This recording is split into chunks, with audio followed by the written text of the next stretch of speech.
حقيقة أتمنى أن تكون واضحة لديكم. نسبة الإدمان في الدخان 85%، نسبة الإدمان في الخمر 15%. كيف؟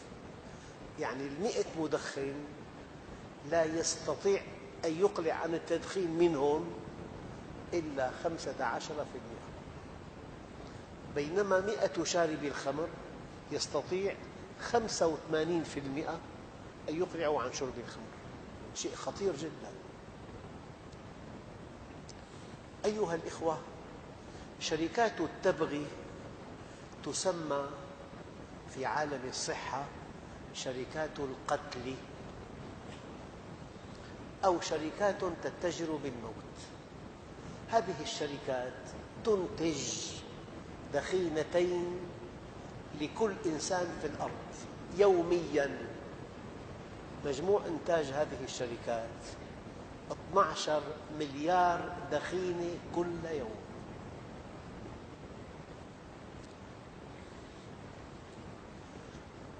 ما في هذه الدخائن من سموم لو حقنت دفعة واحدة بأهل الأرض لماتوا جميعاً. بالدخان في 300 مادة سامة. طبعاً هذه معلومات من أدق المصادر. قالوا أثر هذه السموم في الجنس البشري أخطر من أثر قنبلة الذرة.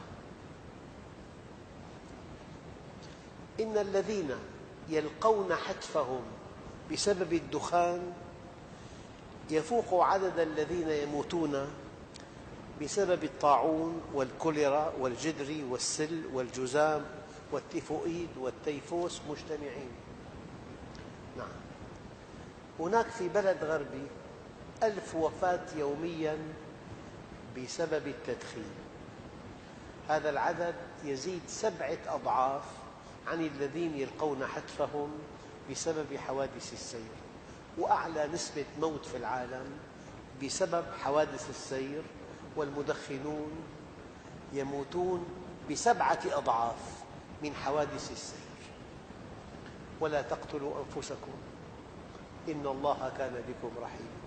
والله كلمة مؤلمة وقاسية جدا، أتحرج أن أقولها دائما. ما رأيت مدخنا عاقلا. إنسان ينتحر، يقتل نفسه، يعرض نفسه للجلطة، لاحتشاء القلب، لمرض الجرجرين الموات.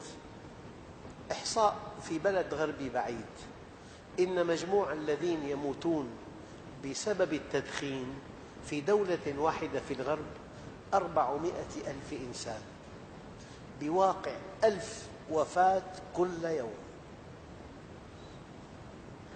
بين كل 3 مدخنين يلقى أحدهم حتفه بسبب الدخان.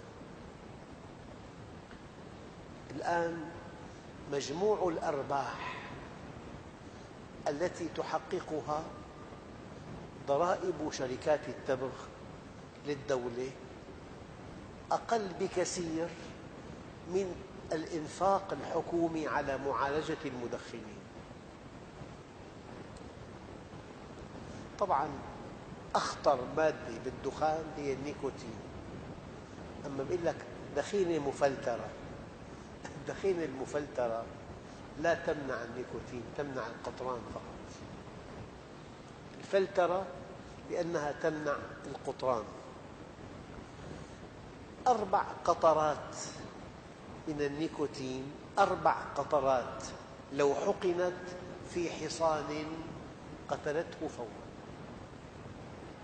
4 قطرات من النيكوتين لو حقنت بحصان لقتلته فوراً.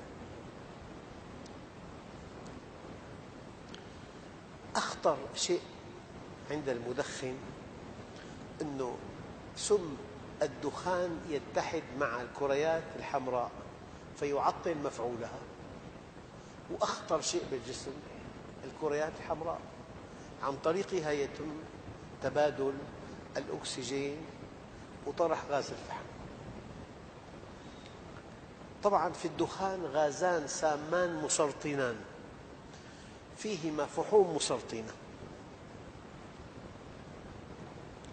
دراسة في بريطانيا أجريت على 83 رجل مدخن أكدت أن 3 أشخاص من كل 10 يلقون حتفهم بسبب التدخين.